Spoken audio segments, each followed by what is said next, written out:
I'm going to tell you what it was like to get takeout every day for a week during the 2020 quarantine.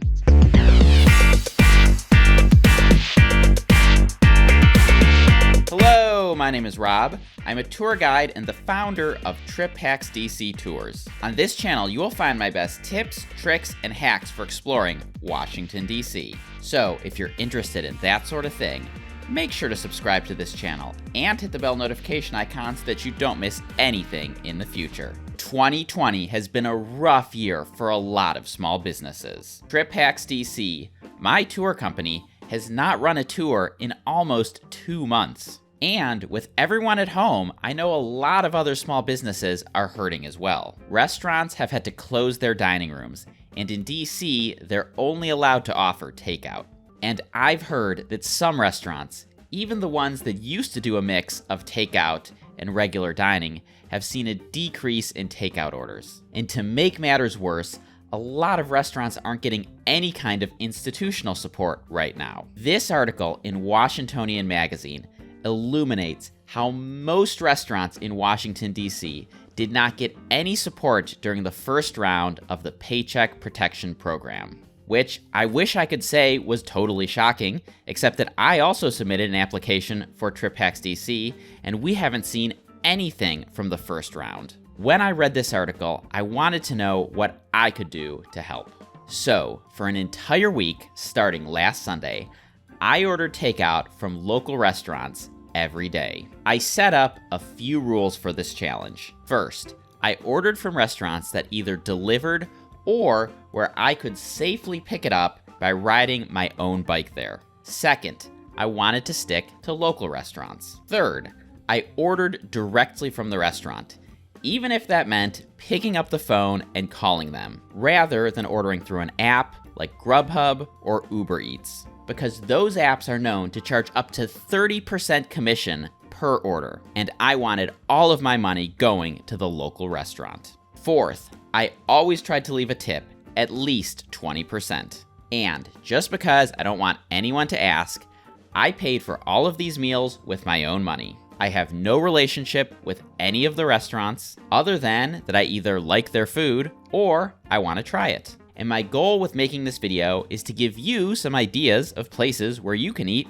when you come back to Washington, D.C. And one last thing before we get into the challenge is that even though I didn't record it, I did follow the recommended safety precautions, which was sanitizing the packaging once I brought it into my home and washing my hands before I ate. So with all of that said, let's jump into the recap.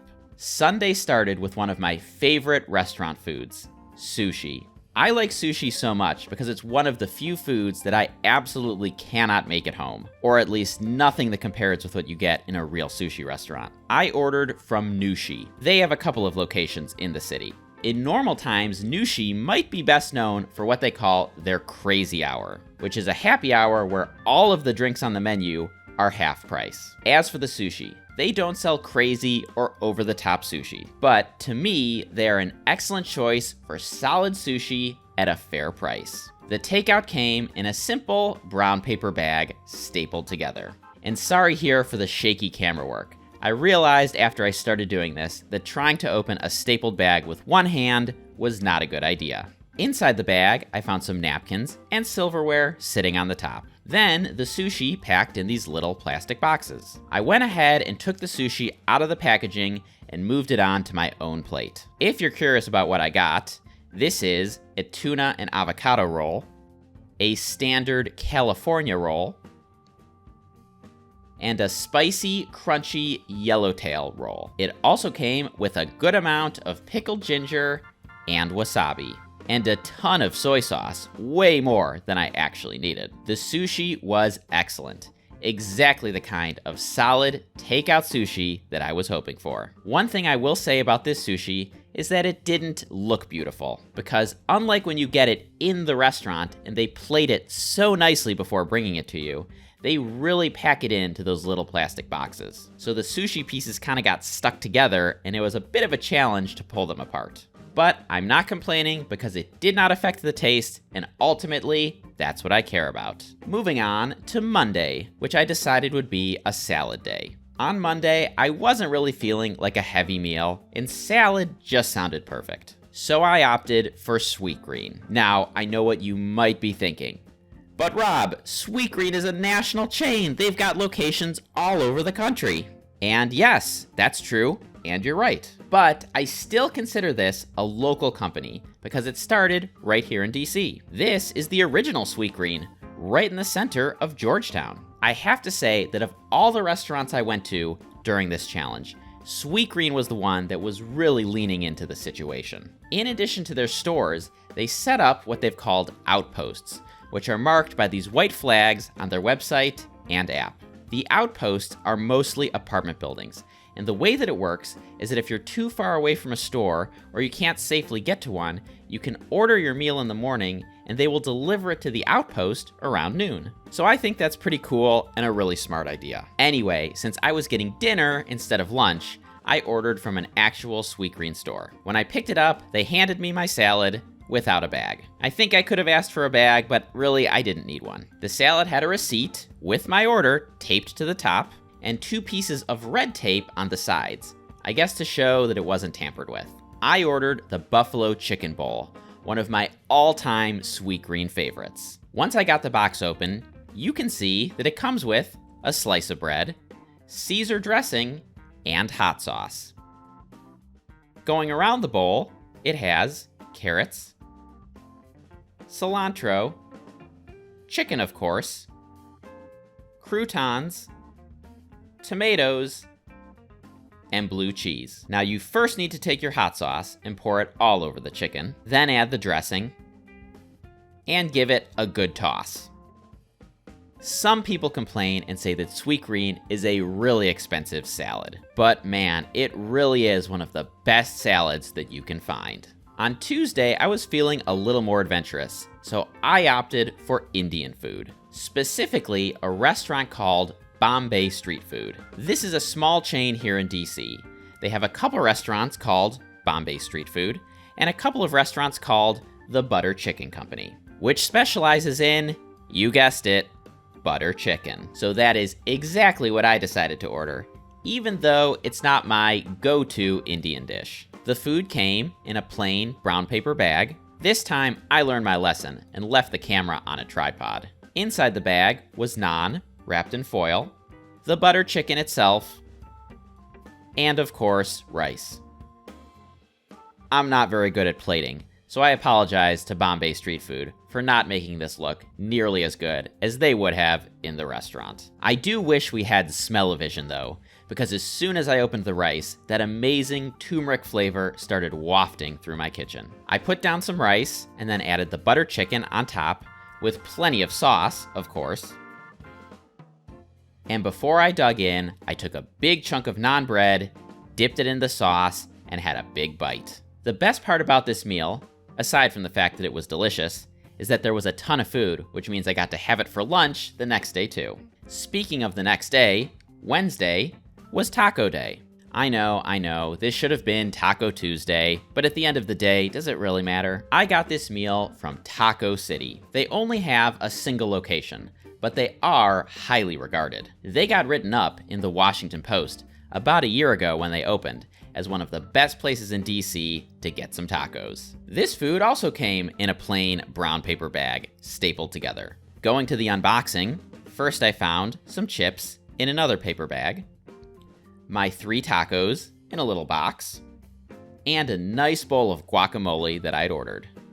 I moved the tacos onto my own plate, and forgive my Spanish, which I'm gonna say now is awful, but for my tacos, I got campechano, which is beef, tinga de palo, which is chicken, and al pastor, which is pork. The chips, I think, were homemade, or at least they were a lot higher quality than Tostitos, and this guacamole was A+.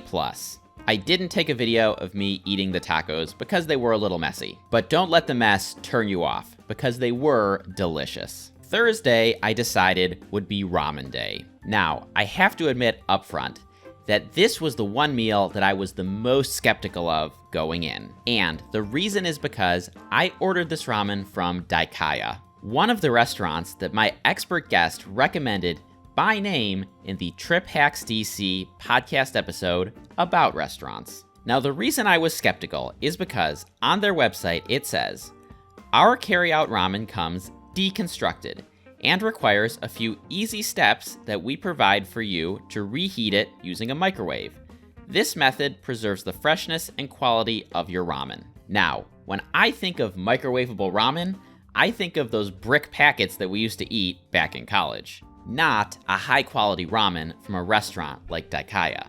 When I got the food, it was in a brown paper bag with a yellow piece of paper with instructions stapled on the outside. Inside the bag was the broth in a clear container, the noodles and toppings in a cardboard container,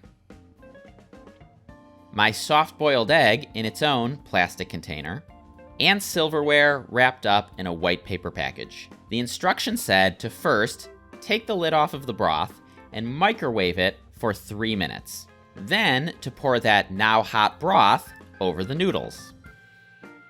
And then to put that entire package back into the microwave for another 90 seconds. And finally, to add my egg to the finished product. And I got a little bit of shell in there, but I was able to grab it, and it could have been worse. Now, despite my initial reservations, this was about as good as I could have possibly expected. It was on par with what I would have actually expected to get in the restaurant. So I was extremely impressed. I might even say that this was my favorite meal of the entire week. Now on Friday, I went with something that didn't require any extra work. A takeout staple, pizza. We have so many good pizza options here in DC that it was actually pretty hard to choose. I was actually leaning initially toward And Pizza, but I've shown them in several Trip Hacks DC videos now. So I decided to go instead with Wiseguy Pizza. They have a few locations spread around the city that you can try when you come. Wiseguy is a New York style pizza, which means it has a thin crust and is quite wide. The pizza came in your standard cardboard pizza box. Wiseguy actually uses generic, unbranded boxes. I ordered the Godfather, which is basically a meat lover's pizza. Up close, you can see that it has tomato sauce, pepperoni, sausage, ham, bacon, and mozzarella cheese. And I am not a New Yorker, so yes, my pizza folding skills need some work. Plus, the Godfather is loaded with so many toppings that it's actually pretty hard to fold. This is not one of those cheap, thin, $1 cheese slices that you actually get in New York. This pizza was as delicious as it looks. And because it was so huge, it meant plenty of weekend leftovers. Saturday was the last day of the challenge, and I wanted to try to get something that is not typically associated with takeout. Bar food or pub food. For this, I decided to go with Blue Jacket, which is a spot that several previous guests have recommended on the Trip Hacks DC podcast. In addition to a bar and restaurant, it's also a brewery. And when you call to order your food, you can add beer if you'd like, which is exactly what I did. Now I went with a bar staple, a burger and fries, specifically the Blue Jacket Double, which is a double cheeseburger with all the standard burger fixings. When I got the order, it actually was in 2 bags. The food is in what looks like a plastic bag, but I actually think is made out of compostable material, and the beer is in the brown paper bag. Inside, we have the burger, and separately, the fries, and a 4-pack of Blue Jacket beer. Hopefully the camera focuses and you can see that I picked a beer called In Droves. The description on their beer menu says, full-flavored dark lager of only 3.7% ABV. In Droves is round and malty on the palate, yet crisp and eminently drinkable. Appropriately, I poured it into a novelty Blue Jacket glass, and it paired perfectly with the burger and fries, which was a bit messy to eat, so sorry about that, but definitely hit the spot for bar food that I was craving. So that was my week of the Takeout Challenge. I hope that this small little effort helped out some of my fellow local businesses during a rough time. And if you have the means right now, and I totally understand that many do not, I hope you can consider doing something similar where you live. And when you travel to DC, consider checking these guys out, or any small local restaurant, really. And if you made it this far, then I highly recommend another Trip Hacks DC video. So go ahead and click or tap right over here to watch the next one. And if you're coming to DC and want to sign up for a Trip Hacks DC guided tour, you can click or tap on the Capitol Dome on the left side of my head. That'll send you right over to triphacksdc.com, where you can see all of the tours that we offer. Enjoy your trip!